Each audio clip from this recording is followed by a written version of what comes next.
There is a diet program that has been circulating the internet for over 30 years, making one highly specific promise. Follow the rules for 7 days, and you will drop up to 17 pounds. The origin story claims that General Motors developed this plan in 1985 alongside the FDA to boost employee productivity. But General Motors completely denies inventing it, and the FDA has absolutely no record of it. Yet the GM diet survives.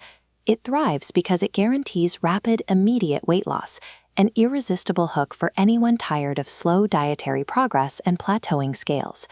But that rapid drop on the scale is a physiological illusion. The weight disappearing in those first few days is almost exclusively water and lean tissue, not body fat. Trusting a dropping number without understanding what your body is actually shedding leads straight into a biological trap. The trap opens with the strict rules of the first 3 days. You're restricted to eating only fruits and vegetables, keeping your intake to around 800 calories a day, with absolutely zero protein. Look at this diagram of a single muscle cell. Those densely packed geometric shapes inside are glycogen, the stored form of carbohydrates that your body uses for immediate energy. Because your diet is now severely calorie restricted, your body rapidly burns through that stored glycogen. And here's the catch. Every single gram of stored carbohydrate holds on to and drags 3 to 4 grams of water along with it. So when you see a 2 to 3 pound drop on the scale by Tuesday morning, you are looking at flushed water weight. Your fat stores haven't been touched. The perceived success of these first 3 days requires you to starve your system of vital nutrients, setting your biology up for a severe crash. Then the rules take a bizarre turn.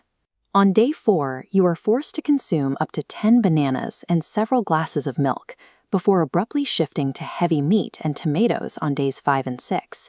This chart tracks the body's primary fuel sources over the 7-day period.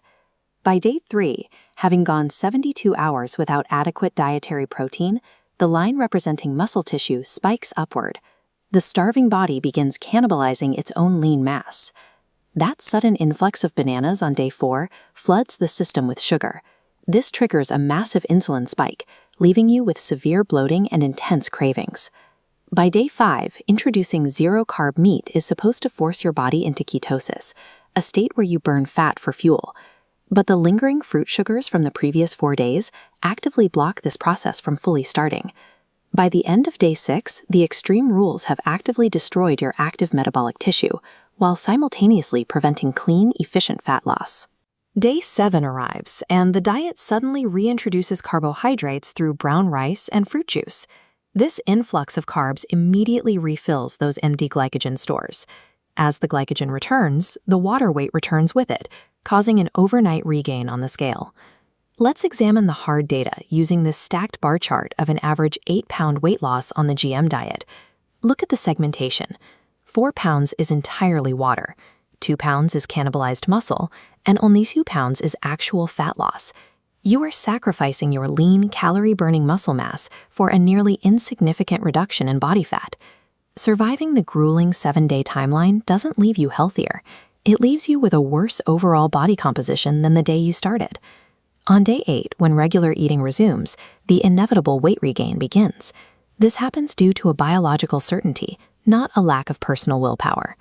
This graph illustrates the hormonal shift happening post-diet. The red line represents ghrelin, your hunger hormone, which surges upward by nearly 40%. Meanwhile, the blue line, representing leptin, your fullness hormone, plummets toward the floor. Because the diet ate away at your lean muscle, your resting metabolism is now slower. This combination of intense chemical hunger and reduced calorie-burning capacity is exactly why 80% of people gain back more weight than they originally lost. If you want the structure of a 7-day reset without the metabolic damage, you need a modified, science-backed approach. The critical modification is simple. You keep the high-fiber rules of eating plenty of fruits and vegetables, but you integrate consistent lean protein sources, like whey, chicken, or eggs, starting immediately on day 1. Adding protein from the beginning preserves your lean muscle mass. This keeps your resting metabolism running high and forces your body to target actual fat stores for energy, rather than eating its own tissue. Long-term metabolic health requires feeding your body the building blocks it needs, rather than starving it for a temporary illusion. Let us know in the comments below if you've ever tried a crash diet,